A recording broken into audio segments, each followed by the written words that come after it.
Кабыр – акырет жашоосунун башталышы.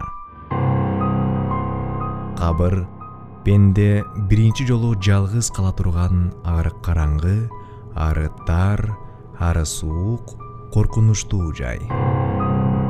Кабыр – пенде биринчи жолу периштелерге сурак берүүчү орун. Кабыр – пенденин бейишке же тозокко жолдомо ала турган ордо. Кабыр бейиштин бакчасынын бир үзүмү же тозоктун чуңкурунун бир бурчу. Кабыр адамдарга акыретти, өлүмдү эстете турган сүрдүү жай.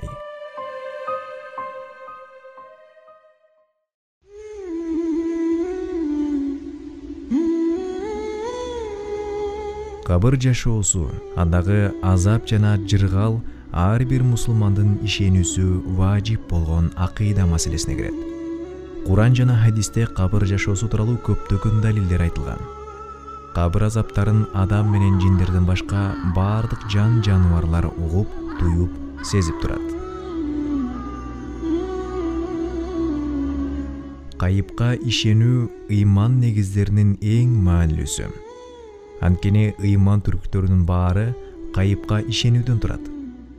Аллага ишенүү, анын периштелерине, китептерине, пайгамбарларына ишенүү, кыяматтын болуусуна, тагдырдын жакшылык жана жамандыктарына ишенүү. Мына ушулардын баары кайыпка ишенүү болуп эсептелет. Кабыр жашоосу да кайып жашоо. Кайып деген сөздүн мааниси инсан сезүү органдары менен сезе албаган, көзүнө көрүнбөгөн нерсени туюндурат. Ал эми кайыпка ишенүү жогоруда айтылгандар тууралуу Куранда жана хадистерде айтылган кабарларды эч кандай шек күмөнсүз чын деп билүү. Үммөтүнүн келечеги үчүн кам көргөн сүйүктүү пайгамбарыбыз Мухаммад Мустафа саллаллаху алейхи ва саллям кабыр азабына дуушар кылуучу күнөөлөрдү ачык айтып өткөн. Анткени жасап жаткан күнөөсү үчүн жакын арада кандай азапка дуушар болоорун билип турса, күнөөдөн тыйылуусу жеңил болот. Эмесе, жарык дүйнө менен коштошкон күнү жаныңда эч кандай шеригиң жок, суук, караңгы, коркунучтуу, сүрдүү кабырда жалгыз калган учурда жан чыдагыс азапка дуушар болууну каалабасак, анда төмөнкү күнөөлөрдөн жаа бою качып, оолак бололу.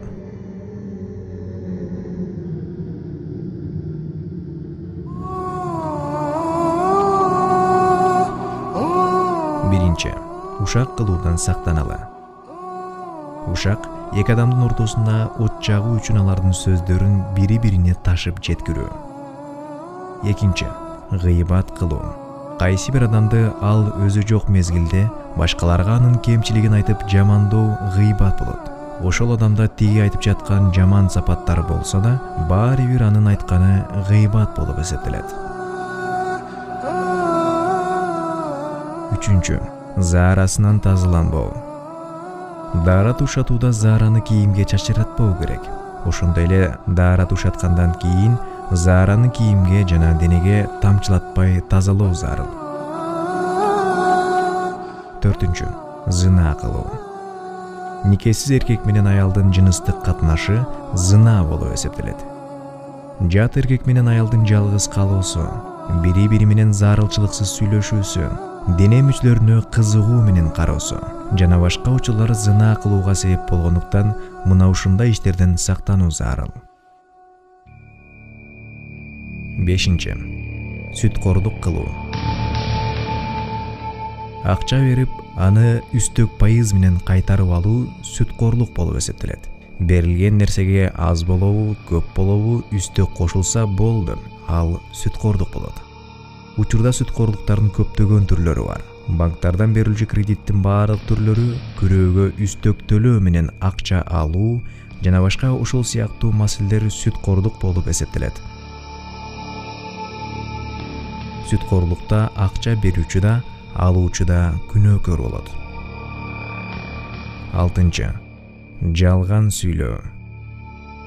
Алдоо максатында, пайда табуу максатында же башка бир себеп менен башкаларга жалган сүйлөө чоң күнөө. 7. Өлүккө өкүрүп ыйлоо. Жакын адамынан ажыраган кезде бетин тытып, чачын жулуп же ар кандай кошокторду кошуп өкүрүп ыйлоо да чоң күнөөлөрдүн катарына кирип, кабырда да азапка дуушар кылат.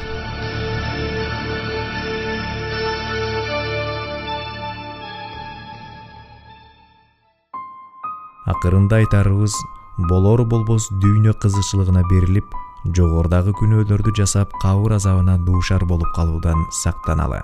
Кабыр азабы кыяматтагы азаптардан да коркунучтуу. Улуг сахаба Усман радиаллаху анху кабыр жөнүндө сөз козголсо, көз жашын тыя албай ыйлачу. Адамдар андан мунун себебин сураганда, ал кыяматта кандай азап болсо да эл менен чогуу болом. Бирок кабырда өзүм жалгыз азапталам. Мына ушуну ойлогондо өзүмдү билбей калам, деп айтчу. Мусулман бир тууганым, жогордагы күнөөлөрдү аткарбай коюу өтө жеңил. Эгер ушул күнөөгө шайтан азгырып, кадам таштап бара жатсаң, көз алдыңа караңгы кабырдагы азаптын түрлөрүн элестет. Адамдар сени кабырга жашырып, 7 кадам алыста электе башыңа келүүчү азапты ойло.